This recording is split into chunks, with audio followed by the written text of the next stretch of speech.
नमस्कार दोस्तों, जय श्री कृष्णा, राधे राधे, जय सांवरिया सेठ। आप सबका हमारे YouTube channel SS Hindi hub पर हार्दिक स्वागत है। आज का हमारा जो चर्चा का विषय है वो है हिंदी नवीं कक्षा का पाठ्यक्रम।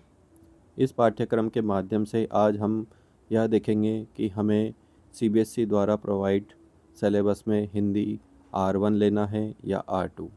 R1 लेना है तो क्यों लेना है, R2 लेना है तो क्यों लेना है, दोनों में क्या समानता है और दोनों में क्या असमानता है, यह आज हम देखने वाले हैं। तो इसी की चर्चा के लिए आप हमारे YouTube चैनल पर अंत तक बने रहिए। चलो शुरुआत करते हैं। आज हमारे YouTube channel SS Hindi hub पर नवीं कक्षा का पाठ्यक्रम विश्लेषण। हिंदी पाठ्यक्रम 2026-27 सीबीएसई द्वारा वेबसाइट पर अपलोड कर दिया गया है। कक्षा नवीं का नवीनतम पाठ्यक्रम है।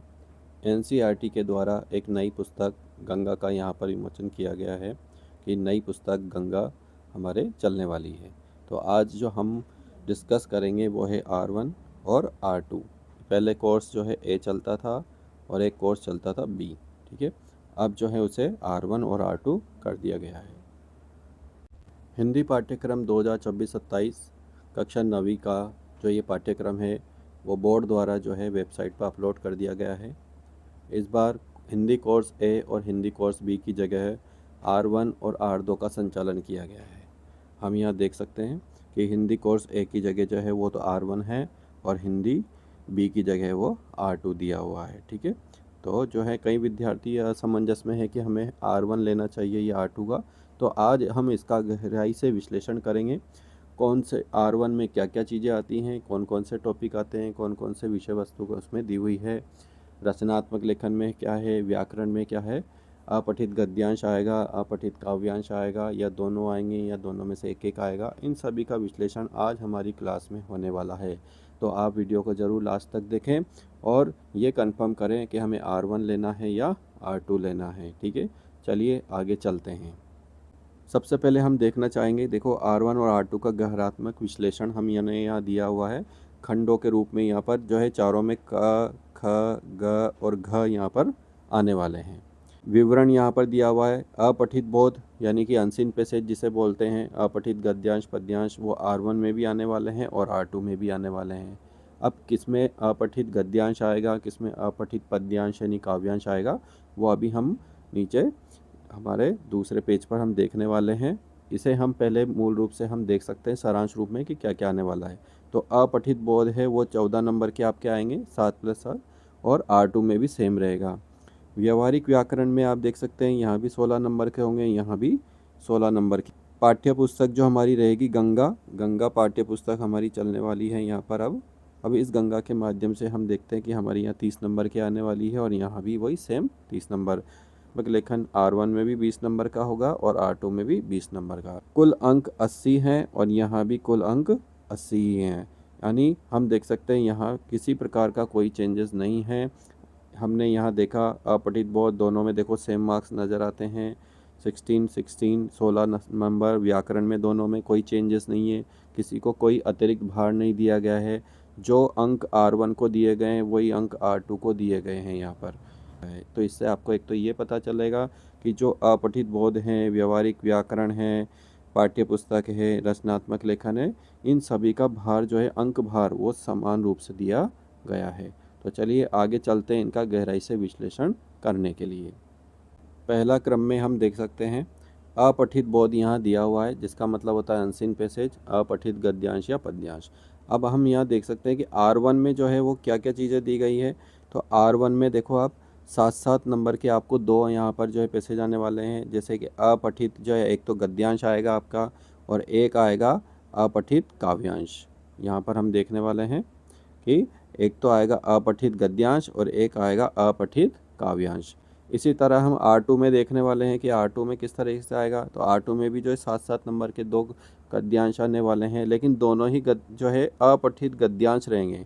यहाँ ये ध्यान देने वाली बात है, यदि आप R1 जो है कोर्स लेते हैं तो आपको एक तो गद्यांश आएगा यहाँ पर और एक काव्यांश आएगा, यानी कि एक कविता वाला आएगा जो अनसीन यानी जो आपने पढ़ा नहीं होगा, और एक गद्यांश आएगा जो आपके किसी भी प्रकार से कोई भी पैराग्राफ एक अनुच्छेद दिया जाएगा। और लेकिन अगर आप R2 लेते हैं तो आपको यहाँ दोनों ही गद्यांश मिलने वाले हैं। आपको बस यहाँ पर ये अंतर देखने को मिलेगा कि R1 में आपको एक गद्यांश और एक काव्यांश मिलेगा, जबकि R2 में आपको जो है दोनों गद्यांश मिलने वाले हैं। तब आपको जो है ये चूज़ करना है कि अगर गद्यांश के आधार पर आप चूज़ करते हैं तो R2 आप चूज़ करें। आपको दोनों ही पढ़कर आपको आंसर देने हैं।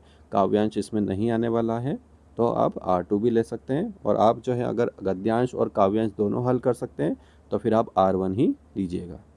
फिर आती है बारी नेक्स्ट। शुरुआत करते हैं व्यावहारिक व्याकरण। दोनों में अंक समान है, कुल 16 अंकों का है, R1 हो या R2 का हो। शब्द निर्माण, देखो सबसे पहले शब्द निर्माण में उपसर्ग और प्रत्यय आने वाला है 4 अंकों का। संज्ञा, सर्वनाम, विशेषण, क्रिया ये भी 4 अंक की आएंगी। अर्थगत वाक्य भेद यानी अर्थ के आधार पर वाक्य के भेद ये भी 4 अंकों के आने वाले हैं।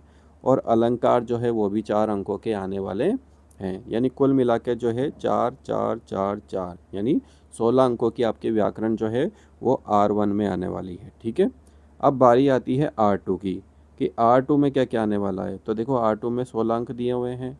शब्द भंडार, शब्द समानार्थी शब्द यानी पर्यायवाची शब्द जो होते हैं वो, मुहावरे ये 4 अंकों के होते हैं। शब्द निर्माण में उपसर्ग और प्रत्यय ये 4 अंकों के आएंगे। विराम चिन्ह आपके 2 अंकों के आएंगे।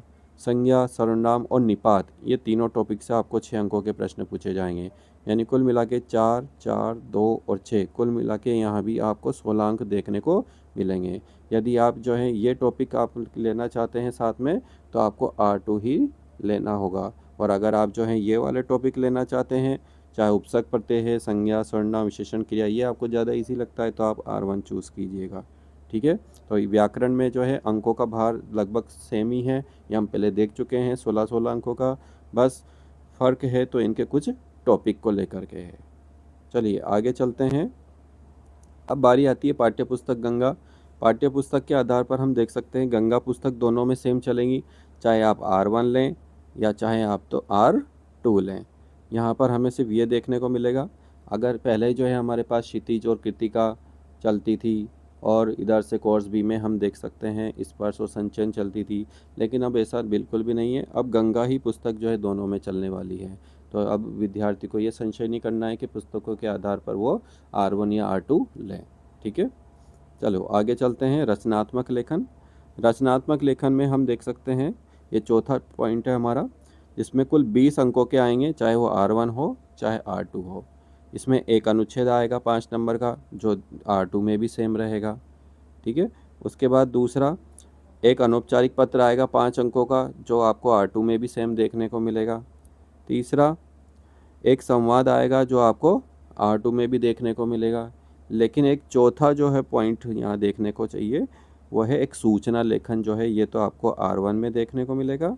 और एक चित्र वर्णन जो है वो आपको R2 में देखने को मिलेगा। बस ये जो है ये वाला जो स्टार पॉइंट डाला हुआ है मैं आपको अंडरलाइन करके बता देता हूँ, सूचना और चित्र वर्णन, बस ये टॉपिक जो है ये अलग हैं। बाकी पूरे टॉपिक चाहे अनुच्छेद हो, चाहे अनौपचारिक पत्र हो, संवाद लेखन हो, ये तीनों टॉपिक आपको सेम रहेंगे। बस सूचना और चित्र वर्णन ये R1 और R2 में अलग अलग रहने वाले हैं।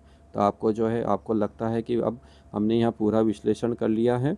हम देख सकते हैं कि अगर अपठित गद्यांश, अगर हम दोनों अपठित गद्यांश सोल्व करना चाहें तो हमें R2, यहाँ पर देखो पूरा व्याकरण का ये दिया हुआ है तो R2 ले सकते हैं। पाठ्यपुस्तक दोनों में सेम रहेगी। और यहाँ भी हम देख सकते हैं कि चौथा टॉपिक चित्र वर्णन यदि आपको ईजी लगता है तो आप जो है R2 को चॉइस करें। और यदि आपको लगता है कि नहीं हम अपठित गद्यांश या अपठित काव्यांश अच्छे से हल कर सकते हैं, ग्रामर के टॉपिक R1 में भी बहुत अच्छे हैं और साथ में पाठ्यपुस्तक तो दोनों में सेम रहने वाली है। और रचनात्मक लेखन में हम जो चौथा पॉइंट अलग जा रहा है सूचना का, उसे हल कर सकते हैं आसानी से, तो आप इसको ज़रूर ले सकते हैं। तो ये हमने आज विश्लेषण किया है। विश्लेषण के बाद अब मैं बताता हूँ आपको पाठ्यपुस्तक गंगा के बारे में। तो चलिए चलते हैं। अब हम चर्चा करने वाले हैं पाठ्यपुस्तकों की। पहले जो है हिंदी कोर्स ए में जो है कृतिका और क्षितिज चलती थी। हिंदी कोर्स बी में जो है स्पर्श और संचयन चला करती थी। हिंदी कोर्स ए में जो है हम पहला पार्ट हम पढ़ते थे दो बेलों की कथा। दो बेलों की कथा जो है हम यहाँ पर पढ़ा करते थे। और हिंदी कोर्स बी में जो है दुख का अधिकार जो है यहाँ पर पढ़ने को मिलता है। तो अब एनसीईआरटी ने हमारे लिए नई पुस्तक जो है वो लॉन्च कर दी है, गंगा पुस्तक। तो अब हमें जो है वो कृतिका और क्षितिज नहीं पढ़नी है, चाहे कृतिका हो या क्षितिज हो, चाहे स्पर्श हो या संचयन हो। अब हमें जो है गंगा पुस्तक को पढ़ना है। जिस प्रकार गंगा नदी बहती हुई दिखाई दे रही है, वैसे हमें अलग अलग लेखकों और कवियों की यहाँ पर रचनाएं पढ़ने को मिलने वाली है। और कौन कौन सी रचनाएं पढ़ने को मिलने वाली है ये भी मैं आज आपको बताने वाला हूँ। तो आप जो है चैनल पर ज़रूर बनिए और साथ में जो है अपना मार्गदर्शन सही लीजिए। ये पाठ्यक्रम आप देख रहे हैं, विषय क्रम कौन कौन से विषय में। देखो, सबसे पहले दो बेलों की कथा यहाँ पर लिया गया है। ठीक है, क्या लिखूँ, यहाँ पर पदुमलाल पन्नालाल बख्शी जी का है। संवादहीन शेखर जोशी का दिया हुआ है। ऐसी भी बातें होती है, यतेंद्र मिश्र जी का है। आखिरी चट्टान तक मोहन राकेश। रीढ़ की हड्डी जगदीश चंद्र माथुर। मैं और मेरा देश कन्हैयालाल मिश्र प्रभाकर। तो यहाँ पर हम देख सकते हैं, देखो गद्य खंड में जो है हमारे पूरे 1 से लेकर के पूरे 7 चैप्टर यहाँ दिए हुए हैं। और अगर काव्य खंड की बात करें तो काव्य खंड में हमारे पास यहाँ पर 8 से लेकर के पूरे 12 यानी कि पूरे 5 चैप्टर जो है यहाँ दिए हुए हैं। तो कुल मिला के हमें अब केवल कितने चैप्टर पढ़ने हैं, पूरे 12 चैप्टर यहाँ पर पढ़ने वाले को मिलने वाले हैं। तो आप जो हैं इसी प्रकार से अब आपको जो है प्रत्येक पार्ट का जो है आपको विश्लेषणात्मक रूप से जो है हम यहाँ पर हर एक टॉपिक को क्लियर करेंगे।